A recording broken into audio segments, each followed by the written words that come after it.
Professor Kapil, आप counter करना चाह रहे थे, कहिए। मैं दो तीन चीजें कहना चाह रहा हूं। हाँ। पहली बात तो मैं कहूंगा कि 2011 के अंदर प्रणब मुखर्जी भारत के राष्ट्रपति थे और उनका जो पहला संबोधन है देश को, शायद मैं भूल रहा हूं 15 अगस्त का था या 26 जनवरी का था, उसके अंदर उन्होंने एक समय स्पष्ट आदेश निकाले थे कि मुझको कोई हिज एक्सीलेंसी नहीं कहेगा।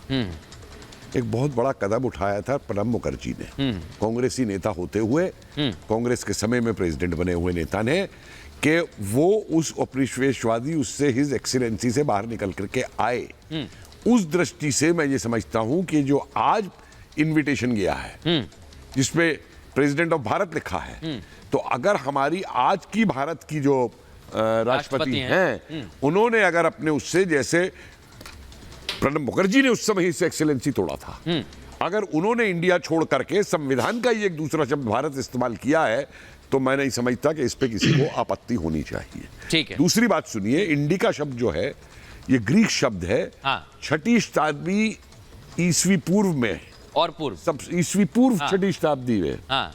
समझ लीजिए आज से 23 में है ना, 2000 में है ना हम, तो 2600 साल पूर्व इसको ग्रीक लिटरेचर में इस्तेमाल किया गया था। और इंडिया शब्द जो है सबसे पहले ये अंग्रेजों से पहले जब कोलंबस निकला है तब तक वो बन मर के इंडिया जा चुका था, वहां पे वो इंडिया का रास्ता ढूंढने निकला था। और जब कंपनियां आई यहाँ पे, हाँ। तो देखिए कोलंबस जो है या जो वास्को डी गामा था, हाँ। वो वहां से जमोरिन का देश ढूंढने नहीं आया था, हाँ। वो इंडिया का रास्ता ढूंढने आया था। और यही बात है, जब अगर खोज होती है उससे पहले के इतिहास को या वेदों को, पुराणों को हम नकार नहीं सकते हैं, लेकिन संविधान सभा में जो जिक्र किया गया था, सत्यप्रकाश जी ने इस बात का जिक्र किया है। मैं यहां पर एक और चीज दर्शकों को बताना चाहूंगा कि संविधान सभा में भी कई लोग ऐसे थे जिन्होंने विरोध किया था दर्शकों। और मैं इसलिए आलोक कुमार जी आपको चर्चा में लेकर आ रहा हूं। विरोध तो तब भी हुआ था और अब तो भारत का विरोध हो रहा है। ये कारण क्या है इसका? और बिहार में तो जो पहले सरकार में नहीं थे, अभी हाल का नया गठबंधन बनाया, उन्होंने तो नई बात कह दी है। उन्होंने कहा है कि इंडिया से भी दिक्कत है, भारत से भी दिक्कत है। आलोक जी। अजय जी। देखिए, बड़ी अच्छी बात है, ये तर्क यहाँ कर ले, लेकिन पूरे अरब मुल्क इंडियंस को किस नाम से जाना जाता है? फादा हिंदी। तो आपको हिंदी बुलाते हैं ना, भारतीय बुलाते हैं ना, इंडियन बुलाते हैं। हिंदुस्तान भी उन्होंने दिया था हिंदी, चाहे वो मुसलमान हो, चाहे वो... मैं अजय जी आपके पास आ रहा हूं, आपकी आवाज हम तक नहीं पहुंच रही है। एक बार मैं आरजेडी के प्रवक्ता हमारे साथ जुड़े हुए हैं नवल किशोर जी, उनका रुख करता हूं। प्रोफेसर नवल किशोर, आरजेडी को समस्या क्या है? क्या इंडिया गठबंधन नाम रखने से आपको लगता है कि इंडिया ही लिखा जाना चाहिए? भारत लिख दिया तो क्या समस्या है? भारत तो बड़ा प्राचीन नाम है ना, उसमें दिक्कत क्या है आपको?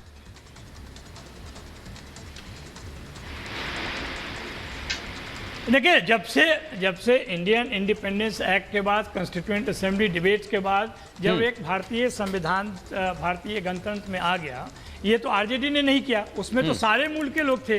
मुझे नहीं लगता है कि उससे विद्वान भारतीय जनता पार्टी में होंगे जो कि इस विमर्श के बाद ये नाम लेकर आए हैं और उनको लगता है कि नहीं, अब भारत होना चाहिए, इंडिया को हटा ही देना चाहिए। तो ये बात तो रहने दीजिए। ये पिछले 10 साल में ये क्या 10 साल में सबका साथ सबका विकास का यही प्रतिफल है कि अंतिम में जब जाने का वक्त आया तो कहते हैं कि इंडिया नहीं, अब भारत होना चाहिए। ये बात, असली बात ये है कि जब से एक मुहिम बनी है और वो मुद्दा पे बनी है कि जिन मुद्दों पे भारतीय जनता पार्टी पिछले 10 साल में लोगों को और देश को गुमराह कर रही है, अब उसके जाने का समय आ गया है। हाँ। और यह एक दल और एक व्यक्ति का बात नहीं है, एक पूरा समूह, 28 दलों का समूह सामने आया है। लेकिन और एक पूरे प्रयास के दौर में आया है जिससे भारतीय नवल किशोर जी चिंता बढ़ी है। नवल किशोर जी, मैं एक बात यहाँ पर इसलिए कहना चाह रहा हूँ, आपने कहा कि दिक्कत नहीं होनी चाहिए। सर, दिक्कत तो भारत से भी नहीं होनी चाहिए ना, मैं वही तो कह रहा हूँ।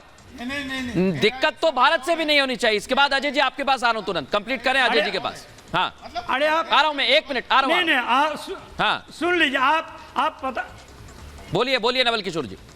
नहीं, मुझे पता नहीं आपका संदर्भ क्या है, आपका संदर्भ क्या, कॉन्टेक्स्ट क्या है, आप क्यों इस चीज को बार बार बताना चाह रहे हैं कि जो विपक्षी दल है उसको भारत से समस्या है?